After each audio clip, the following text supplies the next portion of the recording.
नमस्कार आप सभी को। आज मैं किसी जगह पर घूमने आया हूँ अकेला, और यहाँ पर आप सभी देख सकते हैं कि दूर दूर पर कोई दिखाई नहीं दे रहा। और आप सभी इस समय का आप सभी भी यहाँ पर देखकर लुत्फ़ उठा सकते हैं, और कितना शांति और कितना सुकून है यहाँ पर।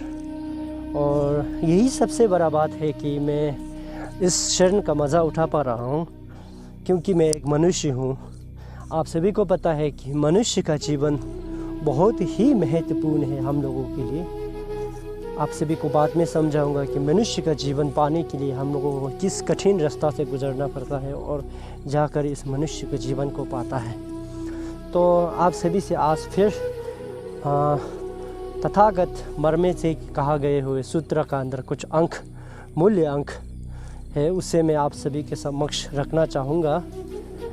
तो तथागत मर्मे से कहते हैं कि सूत्र का अंदर छेने युनथुंग शेजे नांपा मांग छे छे जंगा जिजा मिशे पे गांपा छुले ओमा लंपा तर रंज देबा दंग दुलावर चीज। अगर इसका अर्थ मैं हिंदी में समझाऊं तो कहते हैं कि हम लोगों का जीवन जो है वो बहुत ही छोटा है, आयु जो है बहुत ही छोटा है।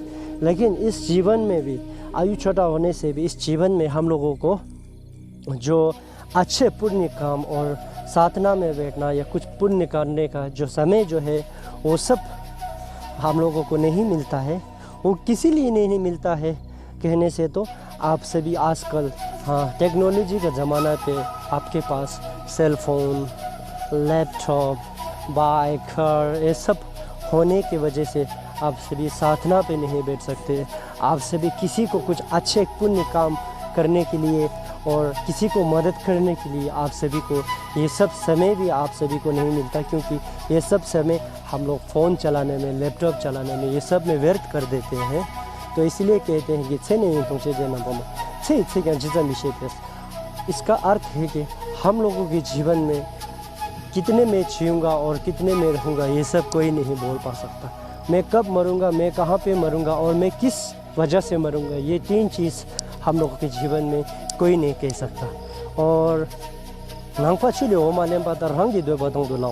इसका अर्थ है कि एक पक्षी होता है, अगर मैं इंग्लिश से कहा जाए तो उसे स्वॉन कहते हैं। अगर उस पक्षी को पानी और दूध को अगर मिला कर दिया जाए तो वो पक्षी सिर्फ दूध को पी जाता है और पानी को छोड़ जाता है। इसी तरह तथागत मर्मे से कहते हैं कि हम लोगों के जीवन में भी, आपके जीवन में भी बहुत सा ऐसे चीज़ आएंगे कि आपको रास्ता से भटकने के लिए, आपको कुछ पुण्य काम करने से रोकने के लिए, और ये सब आपके जीवन पे आएंगे। लेकिन आपको क्या करना है, इस जीवन को, मनुष्य के जीवन को व्यर्थ ना जाने देते हुए आपको वही करना है जो आपके इस जीवन में, और जब आप मरने का बाद पे आप अच्छा रास्ता पाए। तो इसीलिए आप सभी समय को ज़्यादा व्यर्थ ना करते हुए इसी शरण पे जिए, और जो भी करना है इसी शरण पे कीजिए। ऐसे नहीं सोचना चाहिए कि हम सब एक बार मरेगा और एक बार मरना तय है। लेकिन आप सब इसी शरण में अच्छे पुण्य काम करने के लिए कोशिश कीजिए, नहीं तो आप भूतकाल पे जाओगे, कल परसों बोलकर से सोचेंगे, लेकिन ये कल परसों कभी नहीं आता दोस्तों। तो मैं आप सभी से यही अनुरोध करूँगा कि आप सभी इसी शरण पे जिए और नहीं मरने से पहले एक अच्छा पुण्य काम करने का हार्दिक कोशिश करें। धन्यवाद।